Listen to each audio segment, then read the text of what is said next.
మీ business ఏదైనా మీ ఊర్లో promotion చేయాలంటే అది సుమన్ టీవీతోనే సాధ్యం. ఇప్పుడే సంప్రదించండి.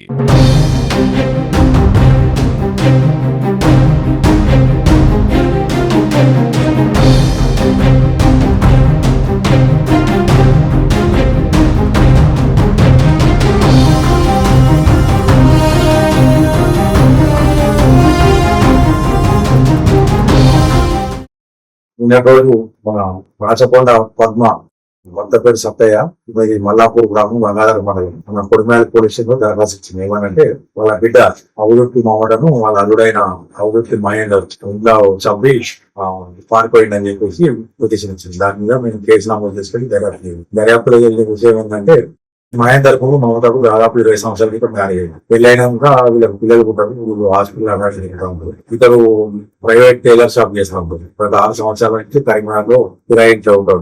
వీళ్ళ మధ్యలో ఆర్థిక పరమైన ఇబ్బందులతో వీళ్ళు ఉంటారు. ఇక్కడ ఏం పని చేయదు, తాగు బానిస అయిన తర్వాత ఈ ఇంట్లో ఈ ఆర్థిక ఇబ్బందులతో వాళ్ళ భార్య కూడా కరీంనగర్ ప్రైవేట్ షాపింగ్ వల్ల ఎంప్లాయ్ గా పనిచేస్తాను. ఆమె డబ్బులు కూడా ఇక్కడ ఈ విషయంలో గత 20 రోజుల క్రితం గంగాధర మండలం మల్లాపూర్ విలేజ్ లో వాళ్ళ తల్లిదండ్రులకు వీళ్ళ మధ్యన పంచాయతీలో కూడా ఏంటంటే బాగానే తీసుకుంటా అని చెప్పేసి ఈ అమ్మాయిని మనం తీసుకుని తీసుకుని 26 తారీఖు రోజు ఈమెను ఎలాగైనా అంతమందించాలని ఉద్దేశంతో మెడలు డబ్బులు కావాలని చెప్పేసి ఆమెను గంగవాడ తీసుకెళ్ళి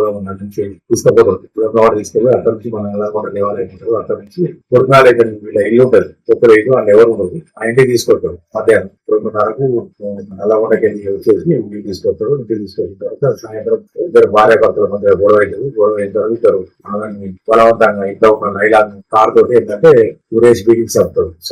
చంపేసి ఏంటంటే దాన్ని రూమ్ లో సీలింగ్ ఫ్యాన్ పైన చాలా ఎత్తు ఉంటుంది. దానికి ఏంటంటే కట్టేసి వేలాలు తీస్తారు. ఆ డెడ్ బాడీ శవం కూడా ఏంటంటే సగం కూర్చున్నట్టుంటది. అది గురేసుకునే ప్రయత్నం చేసినా నాకు పిచ్చర్ బయటకు వస్తాడు. బయటకు వచ్చేసి మెడలో ఉన్న పిచ్చదారు తీసుకొని వెళ్ళి గంగాధర వెళ్తాడు.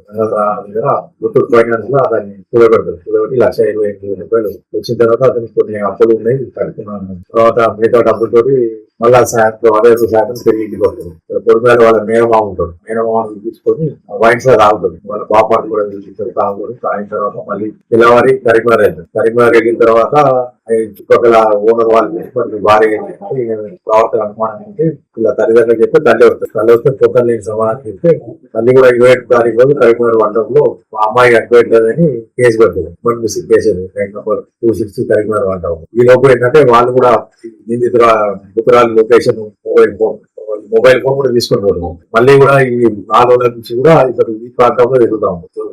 లొకేషన్ ఆధారంగా వాళ్ళు వెళ్ళిపోతారు. వీటి రాగానే ఏంటంటే మాకు సమాచారం ఉంటే చుట్టుపక్కల వాళ్ళు కూడా ఏంటంటే ఆ ఇద్దరు నుంచి దుర్వాసన వస్తా ఉంటారు. తర్వాత పబ్లిక్ ఇలా చెప్పిపోయినాయి కావచ్చు అనుకుని వాళ్ళు మున్సిపాలిటీలో చెప్తే వాళ్ళందరూ వచ్చి అక్కడ ఏముంది. ఈ లోపల కరీంనగర్ నుంచి వాళ్ళు కూడా పోలీసులు వచ్చారు. వచ్చిన తర్వాత ఇక్కడ లొకేషన్ వస్తుందంటే అనుమానం ఏంటంటే మన కొడిమేల పోలీసులు వాళ్ళు కలిసి ఆ డోర్ వాళ్ళు ఇచ్చారంటే ఈ అమ్మాయి గురి వేసుకుని చనిపోయింది. దాంట్లో అప్పుడే వాళ్ళ తల్లిదండ్రులు కూడా వస్తారు. వాళ్ళ తల్లి ఫిర్యాదు మేరకు కేసు నమోదు చేస్తారు. దీంతో పాటు ఏంటంటే ఉత్తరాలను చంపినందుకు మహేందర్ మీద మర్డర్ చేసి గతంలో వాళ్ళ అమ్మాయిని కట్నం పూర్తి చేయించినందుకు వాళ్ళ అత్త మామ పుత్ర నిందితుని తప్పుల మీద వరకట్నం చేయించడం కూడా వాళ్ళు దరఖాస్తు ఇస్తారు. దాని ప్రకారం కేసు నమోదు చేసి ఈ రోజు నిందితుడిని అరెస్ట్ చేసి అతని వద్ద నుంచి మోటార్ సైకిల్ ఉత్తరాలి టెలిఫోన్ నిందితుని టెలిఫోన్ మరియు అవన్నీ సాధన చేస్తున్నారు.